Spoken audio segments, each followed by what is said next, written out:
সংবাদ সবাইকে স্বাগত জানাচ্ছি। আমি ফিরোজ তোহা। শুরুতেই সংবাদ শিরোনাম। বাংলাদেশের সর্বশেষ গুরুত্বপূর্ণ আপডেট সংবাদ আপনাকে স্বাগত। শুরুতেই সংবাদ শিরোনাম, পরে বিস্তারিত। শুরুতেই জানাবো, ঢাকা ইআইবির ভাইস প্রেসিডেন্ট ডক্টর ইউনূসের সঙ্গে সম্পর্ক জোরদার করতে চায় ইউরোপীয় ইউনিয়ন ইইউ। নোবেল বিজয়ী অর্থনীতিবিদ ডক্টর মোহাম্মদ ইউনূসের নেতৃত্বাধীন অন্তর্বর্তীকালীন সরকারের সঙ্গে কাজ করতে চায় ইউরোপীয় ইউনিয়ন, সেই সঙ্গে বাড়াতে চায় বিনিয়োগ। এরপর জানাবো, জুলাই বিপ্লবে আহতদের মধ্যে প্রথম ১০০ জনকে পুলিশের বিভিন্ন ইউনিটে কাজ করতে দেয়া হবে। স্বরাষ্ট্র উপদেষ্টা লেফটেন্যান্ট জেনারেল অবসরপ্রাপ্ত মোহাম্মদ জাহাঙ্গীর আলম চৌধুরী বলেন, জুলাই বিপ্লবে আহতদের মধ্যে প্রথমে ১০০ জনকে পুলিশের বিভিন্ন ইউনিটে কাজ করতে দেয়া হবে, পর্যায়ক্রমে আরও বাড়ানো হবে। এদিকে তিতুমির কলেজের মূল ফটকে বিশ্ববিদ্যালয়ের ব্যানার। রাজধানী ঢাকার সরকারি তিতুমির কলেজের শিক্ষার্থীরা কলেজের মূল ফটকে তিতুমির বিশ্ববিদ্যালয়ে লেখা ব্যানার লাগিয়েছে। মঙ্গলবার ৭ই জানুয়ারি সকালে কলেজটিকে পূর্ণাঙ্গ বিশ্ববিদ্যালয়ে রূপান্তরের দাবিতে শিক্ষার্থীরা এই উদ্যোগ নেন। এদিকে চট্টগ্রামে পৌঁছেছেন ভারতের কারাগার থেকে মুক্তি পাওয়া ৯০ বাংলাদেশি। চট্টগ্রামের পতেঙ্গায় পৌঁছেছে ভারতীয় কোস্টগার্ডের হাতে আটক দুটি ফিশিং ট্রলার। ৭৮ জেলে ও নাবিকসহ ভারতের কারাগার থেকে মুক্তি পাওয়া ৯০ বাংলাদেশি। জানাবো, নতুন পাঠ্য বইয়ে আবু সাঈদের মৃত্যুর তারিখ ভুল। বৈষম্যবিরোধী ছাত্র আন্দোলনে পুলিশের গুলিতে নিহত আবু সাঈদের মৃত্যুর তারিখ নিয়ে নবম-দশম শ্রেণীর পাঠ্য বইয়ে ভুল তথ্য দিয়েছে জাতীয় শিক্ষাক্রম ও পাঠ্যপুস্তক বোর্ড এনসিটিবি। এ নিয়ে রংপুর নগরী ও বৈষম্যবিরোধী ছাত্র আন্দোলনের শিক্ষার্থীদের মধ্যে তোলপাড় সৃষ্টি হয়েছে। এবং সর্বশেষ জানাবো, এখনই কেন ট্রুডোর ক্ষমতার অবসান হলো। মাসের পর মাস ধরে কানাডার প্রধানমন্ত্রী জাস্টিন ট্রুডোকে একই ধরনের বিভিন্ন প্রশ্নের মাধ্যমে জিজ্ঞাসাবাদ করা হয়েছে, আপনি কবে পদত্যাগ করবেন। খবর বিবিসির। যদিও তিনি জনমত জরিপে শক্তিশালী বিরোধী দলের উত্থান এবং ভোটারদের ক্রমাগত চাপের মধ্যে লিবারেল পার্টির প্রধান হিসেবে থাকতে চেয়েছিলেন, কিন্তু তার দলের নেতাদের মধ্যে কোন্দল এবং অব্যাহত চাপের ফলে শেষ পর্যন্ত পদত্যাগ ঘোষণা দিলেন তিনি। গতকাল সোমবার তিনি তার নিজ বাসভবনের সামনে পদত্যাগপত্রের ঘোষণা দেওয়ার সময় বলেন, আগামী নির্বাচনের জন্য তার দেশ একজন শক্ত প্রতিদ্বন্দ্বী দেখতে চায়। সুতরাং আমাকে যদি দলের অভ্যন্তরীণ কোন্দলের সঙ্গেই লড়াই করতে হয়, তাহলে আমার পক্ষে নির্বাচনে শক্তভাবে প্রতিদ্বন্দ্বিতা করা সম্ভব নয়। প্রিয় দর্শক, এতক্ষণ শুনছিলেন সংবাদ শিরোনাম, এবারে বিস্তারিত। তবে তার আগে বন্ধুরা, অনুরোধ থাকবে এই সংবাদটিতে একটি লাইক দিন। এই চ্যানেলে আপনি নতুন হয়ে থাকলে আমাদের সংবাদটি দেখতে দেখতে চ্যানেলটি সাবস্ক্রাইব করে রাখুন। কমেন্ট করে আপনার মূল্যবান মতামত জানিয়ে দিন আপনি বিশ্বের কোন দেশ থেকে বা বাংলাদেশের কোন স্থান থেকে আমাদের সংবাদটি দেখছেন এবং শুনছেন। এবারে বিস্তারিত। ঢাকা ইআইবির ভাইস প্রেসিডেন্ট ডক্টর ইউনূসের সরকারের সঙ্গে সম্পর্ক জোরদার করতে চায় ইইউ। নোবেল বিজয়ী অর্থনীতিবিদ ডক্টর মোহাম্মদ ইউনূসের নেতৃত্বাধীন অন্তর্বর্তীকালীন সরকারের সঙ্গে কাজ করতে চায় ইউরোপীয় ইউনিয়ন ইইউ, সেই সঙ্গে বাড়াতে চায় বিনিয়োগ। একই সঙ্গে চায় এই বিনিয়োগের নিরাপত্তা ও সার্বিক বিষয়াদি নিয়ে আলোচনা করতে ৩ দিনের সফরে রাজধানী ঢাকায় এসেছে ইউরোপীয় ইউনিয়নের ব্যাংকের ইআইবির ভাইস প্রেসিডেন্ট নিকোলা বিয়ার।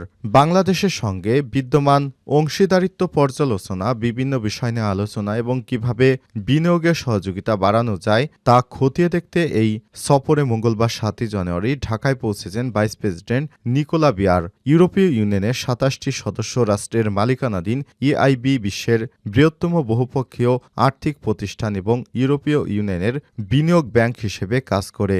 বিদেশি নীতিগত অগ্রাধিকার এবং গুরুত্বপূর্ণ কাঁচামাল EU multi annual financial framework MFF এবং দক্ষিণ ও দক্ষিণ পূর্ব এশিয়ার অর্থায়নের কার্যক্রম তত্ত্বাবধান করেন ভাইস প্রেসিডেন্ট বিয়ার। এর আগে সোমবার পররাষ্ট্র মন্ত্রণালয়ের এক ঊর্ধ্বতন কর্মকর্তা সংবাদ মাধ্যমকে বলেছেন, প্রধান উপদেষ্টা ডক্টর মোহাম্মদ ইউনূসের সঙ্গে বৈঠকসহ সূচিতে বেশ কয়েকটি বৈঠক রাখা হয়েছে। জলবায়ু কার্যক্রম ইআইবির কার্যক্রমের একটি বড় অংশ হলেও এটি পরিবেশ উন্নয়ন ও উদ্ভাবন এবং দক্ষতা, ক্ষুদ্র মাঝারি আকারের ব্যবসা SME এ অবকাঠামো এবং সমন্বয়ের উপর দৃষ্টি দেয়।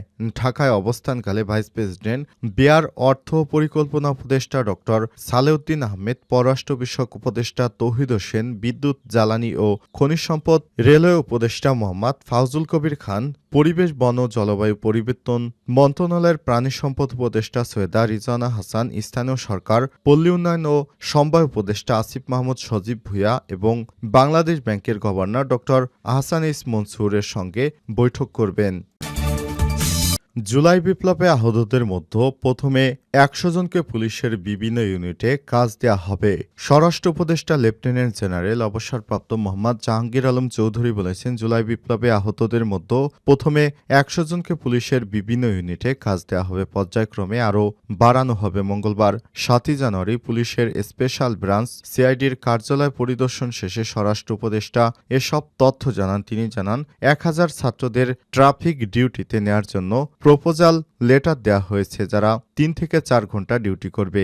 বিগত সরকারের বড় সমস্যা ছিল মানি লন্ডারিং উল্লেখ করে স্বরাষ্ট্র উপদেষ্টা বলেন, ব্যাংক থেকে কত টাকা খোয়া গেছে সব রিপোর্ট সিআইডিকে দ্রুত দিতে হবে। এ সময় তিনি বলেন, ৫ই আগস্টের পর থেকে অনেকেই দেশ ত্যাগ করার সুযোগ পেয়েছেন, যার কারণ ছিল সে সময়কার সরকার ছিল না। তবে সরকার গঠনের পর যারা দেশ ত্যাগ করেছেন তাদের বিষয়ে অধিক তদন্ত গ্রহণ করা হয়েছে, তদন্ত করেই ব্যবস্থা গ্রহণ করা হচ্ছে বলে জানিয়েছেন তিনি বলেছেন, দেশে যেন আর কোনো সরকার এভাবে ফ্যাসিস্ট হতে না পারে সে ব্যাপারে কাজ করছে অন্তর্বর্তীকালীন সরকার। তিতুমীর কলেজের মূল ফটকে বিশ্ববিদ্যালয়ের ব্যানার। রাজধানীর ঢাকা সরকারি তিতুমীর কলেজের শিক্ষার্থীরা কলেজের মূল ফটকে তিতুমীর বিশ্ববিদ্যালয় লেখা ব্যানার লাগিয়েছেন। মঙ্গলবার ৭ই জানুয়ারি সকালে কলেজটিকে পূর্ণাঙ্গ বিশ্ববিদ্যালয়ে রূপান্তরের দাবিতে বিশ্ববিদ্যালয়ের এই উদ্যোগ গ্রহণ করা হয়েছে। এর আগে সকালে কলেজের ক্যাম্পাসে বিক্ষোভ মিছিল শুরু করে শিক্ষার্থীরা পরে মহাখালী আমতলী সড়ক প্রদক্ষিণ করে আবারও মূল ফটকের সামনে এসে অবস্থান নেয় শিক্ষার্থীরা। তিতুমীর বিশ্ববিদ্যালয় নামের ভেতরে ও বাইরে আগের নাম ফলকের উপরে ব্যানার টাঙ্গিয়ে দেন আন্দোলনকারীরা। এ সময় শিক্ষা মন্ত্রণালয়ের দ্বিচারিতার অভিযোগ করে শিক্ষার্থীরা বলেন, ৭ কলেজকে নিয়ে বিশ্ববিদ্যালয় সমকক্ষ তৈরির প্রস্তাব দিয়েছে, যা তিতুমীর কলেজ মানে না। দ্রুত সময়ের মধ্যে দাবি আদায় না হলে আগামী বৃহস্পতিবার পরবর্তী কর্মসূচি ঘোষণা করা হবে। দীর্ঘদিন থেকে তিতুমীর কলেজকে বিশ্ববিদ্যালয় রূপান্তরের দাবি করে আসছে শিক্ষার্থীরা। সর্বশেষ গত শনিবার আজকের দিনের জন্য বিক্ষোভ কর্মসূচি ঘোষণা দেয় শিক্ষার্থীরা। বলা হয়, শিক্ষা মন্ত্রণালয়ের দ্বিচারিতার প্রতিবাদ এবং তিতুমীর কলেজকে দ্রুত বিশ্ববিদ্যালয় রূপান্তরের দাবিতে আগামী মঙ্গলবার ৭ই জানুয়ারি সকাল ১১টায় ক্যাম্পাসের প্রধান ফটকের সামনে বিক্ষোভ কর্মসূচি অনুষ্ঠিত হবে। চট্টগ্রাম পৌঁছেছেন ভারতের কারাগার থেকে মুক্তি পাওয়া ৯০ বাংলাদেশি। চট্টগ্রামের পতেঙ্গায় পৌঁছেছেন ভারতীয় কোস্টগার্ডের হাতে আটক দুটি ফিশিং ট্রলার ৭৮ জেলেও নাবিকসহ ভারতের কারাগার থেকে মুক্তি পাওয়া ৯০ জন বাংলাদেশি। মঙ্গলবার ৭ই জানুয়ারি সকাল ৯টায় পতেঙ্গার কর্ণফুলী চ্যানেলে এসে পৌঁছান তারা। বাংলাদেশের এফভি লায়লা ২ এবং এফভি মেঘনা ৫ নামের দুটি শিপিং ভেসেলে ফেরত এসেছে তারা।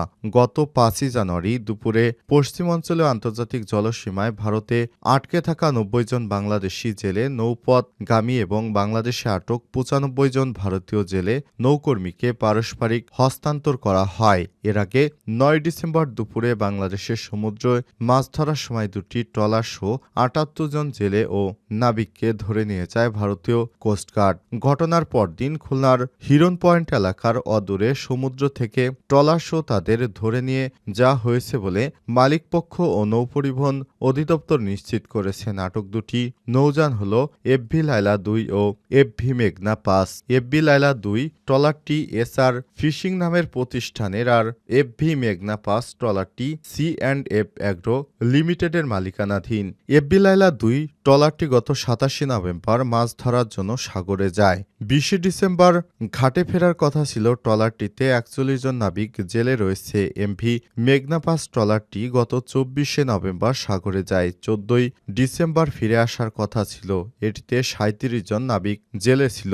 পরবর্তীতে জলসীমার কাছে মাছ শিকারের অভিযোগ এনে ভারতীয় কোস্টগার্ড তাদের আটক করে। পরে তাদের ভারতের উড়িষ্যার প্যারাদ্বীপে নিয়ে যাওয়া হয়। সেখানে আদালতের মাধ্যমে অনুপ্রবেশের দায়ে কারাগারে রাখা হয়। এছাড়াও ১২ সেপ্টেম্বর বাংলাদেশি মাছ ধরা নৌকা এফভি কৌশল আকস্মিক প্রতিকূল অবস্থায় কারণে ডুবে যায়। ওই নৌকায় থাকা 12 বাংলাদেশি জেলেকে ভারতীয় কোস্টগার্ড আটক করে নিয়ে যায়। পরে তাদের অনুপ্রবেশের দায়ে আদালতের মাধ্যমে কারাগারে পাঠানো হয়।